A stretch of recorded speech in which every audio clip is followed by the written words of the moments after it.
बहुत समय पहले की बात है, जब दुनिया के किनारे एक ऐसा जंगल था जिसे अंधकार वन कहा जाता था।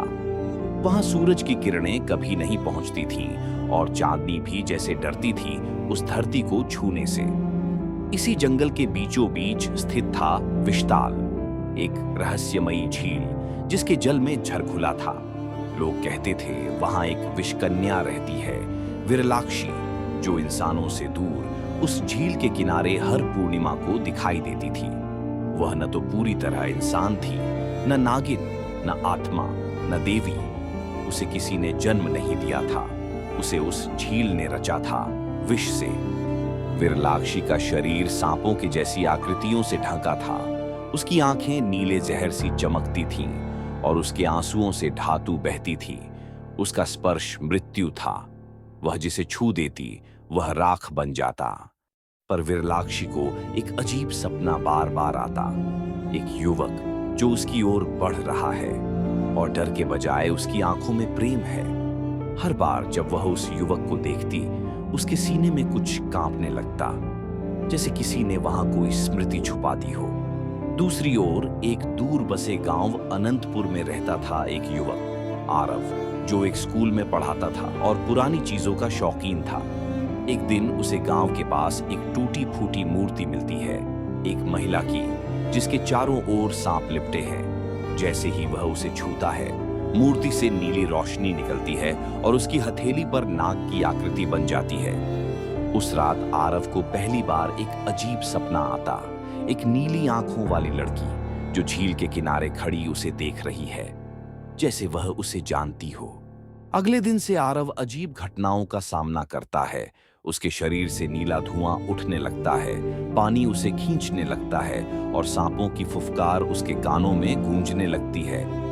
बिना किसी समझ के वह खींचता चला जाता है उस जंगल की ओर, अंधकार वन की ओर। जब वह विशाल के पास पहुंचता है, चांदनी अचानक तेज हो जाती है और झील के पानी से कोई निकलता है, विरलाक्षी।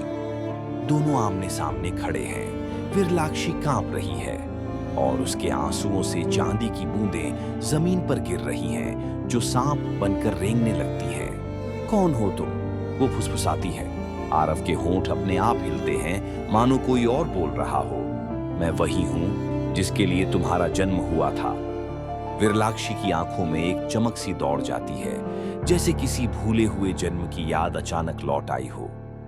और तभी झील का पानी उबलने लगता है। आसमान पर काले बादल घिर आते हैं। कोई जाग चुका है, कोई जो नहीं चाहता कि ये दोनों मिलें। झील के ऊपर आसमान फटने को था। चांद की रोशनी अचानक नीली से काली हो गई। विरलाक्षी और आरव की पहली मुलाकात अधूरी रह गई। विशाल उबलने लगा। झील की सतह से एक भयंकर आवाज आई, जैसे हजारों सांप एक साथ फुफकार रहे हों। तुम दोनों नहीं मिल सकते। वह आवाज हवा में नहीं, उनकी रगों में गूंज रही थी। अतीत का रहस्य। विरलाक्षी कांपती हुई झील की ओर देखती है। वह जाग गया। वह बुदबुदाती है। आरव चौंक जाता है। कौन? विरलाक्षी की आंखों में अब डर है, प्रेम नहीं। वह धीमे स्वर में कहती है, जिसने मुझे बनाया, जिसने मुझे बांध रखा था इस झील से, विषमुनि कालकेतु। कालकेतु एक अमर तांत्रिक था, जिसने सदियों पहले विषकला में पारंगत होकर एक ऐसी कन्या बनाई थी जो मृत्यु को बांट सके, विरलाक्षी। लेकिन उसे अंदाजा नहीं था कि वह कन्या एक दिन प्रेम कर बैठेगी। वह श्राप अभी टूटा नहीं था और विरलाक्षी का प्रेम उस श्राप को चुनौती दे रहा था। कालकेतु का आगमन। झील के बीचों बीच से एक छाया उठी, बिना सिर की आकृति, जिसकी आंखें उसकी छाती पर जल रही थीं। उसके हाथों में सांपों की माला थी और पीठ पर मृत आत्माओं की परछाइयां मंडरा रही थीं। विरलाक्षी, उसकी गूंजती हुई आवाज से पूरा जंगल कांप उठा। तू मेरा निर्माण है और तेरा प्रेम मेरी मृत्यु। मैं उसे मार दूंगा जिसे तूने सपने में भी चाहा। आरव विरलाक्षी के सामने खड़ा हो गया। उसे मुंह तक पहुंचना होगा पहले। कालकेतु हंसा। फिर मैं तुझे वो दूंगा जो तूने मांगा नहीं। श्राप का दूसरा चरण। अचानक कालकेतु ने एक मंत्र पढ़ा और आरव की छाती पर नाग की जो आकृति बनी थी वह जल उठी। उसकी नसों में झर दौड़ने लगा, पर वह गिरा नहीं। उसका शरीर नीली रोशनी से चमकने लगा। विरलाक्षी ने चीख कर कहा, नहीं, उसके खून में मेरा अंश है। आरव, तू इंसान नहीं रहा। और तब आरव को सब याद आ गया। वह भी कभी कालकेतु का ही प्रयोग था, एक विषपुत्र, परंतु उसका जन्म अधूरा था। विरलाक्षी उसकी बहन नहीं थी, पर उनकी रचना एक ही हाथों से हुई थी। दुश्मन एक ही था, कालकेतु। निर्णय की रात झील की लहरें ऊपर उठी और विष से सनी आंधी जंगल में फैलने लगी। आरव और विरलाक्षी अब एक दूसरे को देख रहे थे। प्रेम अब सिर्फ भावना नहीं, एक युद्ध बन चुका था। अगर मैं तुझसे जुड़ूं, विरलाक्षी बोली, हम दोनों की शक्ति जुड़ जाएगी, लेकिन उसका मूल्य होगा। क्या? आरव ने पूछा। एक बार जुड़ने के बाद हम दोनों को या तो कालकेतु को हराना होगा या हमेशा के लिए इस झील में समा जाना होगा। आरव ने उसकी आंखों में देखा। मैंने तुमसे प्रेम किया था, करने नहीं बैठा था। जो होगा साथ होगा। और फिर विरलाक्षी ने अपना हाथ आगे बढ़ाया। आरव ने थामा। झील में विस्फोट हुआ। नीली और काली रोशनी आपस में टकराई। जंगल थर्रा उठा। झील के ऊपर दो शक्तियां टकरा रही थीं। एक विष से बनी, दूसरी विष को जीतने निकली।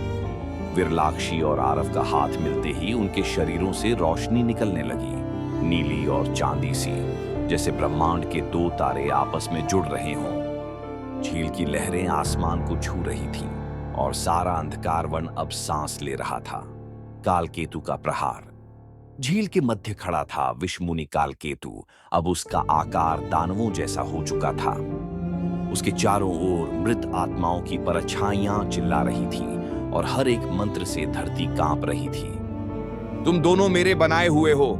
प्रेम नहीं, मृत्यु हो तुम्हारी नियति। वह आकाश की ओर हाथ उठाता है और एक महाशक्ति बाण छोड़ता है, जो आग नहीं, अंधकार से बना होता है। विरलाक्षी और आरव की शक्ति जैसे आपस में बहकर एक नाग ज्योति बन जाती है, नाग के आकार की, जो रोशनी से बनी है और झर को पी सकती है। दोनों शक्तियां टकराती हैं। आकाश चीर जाता है। झील का पानी भाप बन जाता है। अंतिम रहस्य। पर जैसे ही कालकेतु का शरीर जलने लगता है, वह हंसता है। मैं मरूंगा नहीं, क्योंकि मैं तुम्हारे अंदर हूं। विरलाक्षी कांप जाती है। वह आरव की ओर देखती है। उसकी आंखों में अजीब काली चमक है। वास्तव में कालकेतु ने आरव के जन्म के समय उसमें एक अंश छुपा दिया था। आरव के जीवित रहने तक कालकेतु कभी पूरी तरह नहीं मरेगा। प्रेम का बलिदान। विरलाक्षी जानती है कि अगर आरव मरेगा तो कालकेतु भी खत्म हो जाएगा, लेकिन आरव उसके बिना अधूरी है और वह आरव के बिना सिर्फ जर है। आरव मुस्कुराता है। अगर मेरी मृत्यु से तेरा श्राप टूटता है तो वो मृत्यु नहीं, मोक्ष है। विरलाक्षी के आंसू अब जल नहीं, अमृत बन चुके हैं। वो आरव को चूमती है, उसका पहला और अंतिम स्पर्श।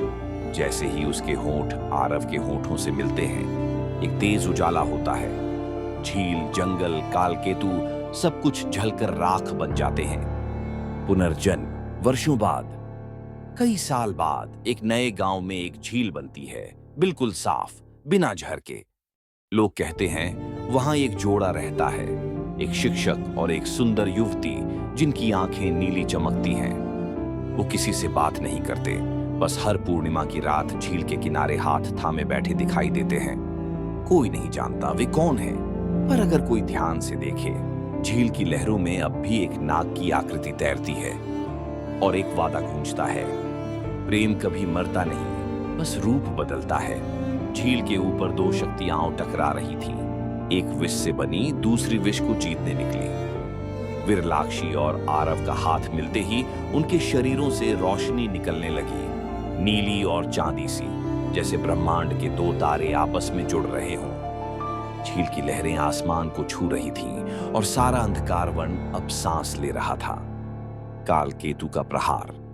झील के मध्य खड़ा था विषमुनि कालकेतु। अब उसका आकार दानवों जैसा हो चुका था। उसके चारों ओर मृत आत्माओं की परछाइयां चिल्ला रही थीं और हर एक मंत्र से धरती कांप रही थी। तुम दोनों मेरे बनाए हुए हो। प्रेम नहीं, मृत्यु हो तुम्हारी नियति।